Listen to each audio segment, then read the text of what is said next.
Pauline Creil. Merci, Monsieur le Président. Alors, Monsieur Chéreau joue les vierges effarouchées ce soir. Encore une fois, ça ne sera pas la première, en se disant surpris des propos qui sont tenus à son encontre. Mais je pense que si on revient, désolé de faire de la politique douaisienne, mais il me semble que c'est aussi un petit peu le sujet en ce début de Conseil. Hier soir, je pense que le débat a été ouvert quand Monsieur Chéreau a invité le département et l'agglomération dans les différents sujets que nous avons traités. Alors, je ne serai pas longue. Je suis heureuse d'entendre ce soir que M. Chéreau est prêt à travailler avec Douaisis Agglo et a envie de travailler, de monter des dossiers avec l'agglo. C'est une très bonne chose, mais peut-être qu'à un moment, il faudrait dans ce cas baisser les armes. Quand on apprend au conseil municipal hier que vous avez mandaté un avocat pour attaquer l'agglomération par rapport au sujet du racket, je pense qu'on ne va pas du tout dans le bon sens. Donc à un moment, ce sont les Douaisiens qui paieront la note, et nous, c'est ce que nous regrettons. Il faut baisser les armes, il faut montrer, il n'y a pas que les mots, il y a aussi les preuves. Et donc, prouvez-le en arrêtant d'attaquer sans cesse et en montrant concrètement que vous voulez travailler avec l'agglo. Merci, Colline. Madame Cyrnon, pas de souci, vous avez la parole.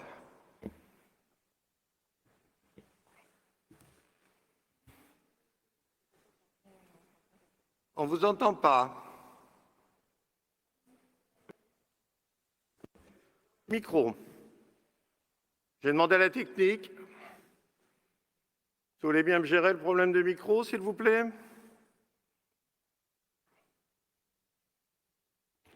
Je vais emprunter celui de mon collègue en attendant. Bien vu. Oui, donc effectivement, je ne suis pas sûre de bien comprendre l'objectif derrière ces interventions qui ont pris beaucoup de temps. Donc du coup, je vais juste me contenter de rappeler certains principes. Je souhaiterais juste rappeler très rapidement que nous, on est très attachés effectivement au respect de l'exercice démocratique et donc on continuera de le défendre dans cette instance et ailleurs. Ça, il faut s'y attendre, c'est une évidence. Et on reste convaincu que le débat contradictoire est quelque chose de sain, même s'il peut parfois être vif.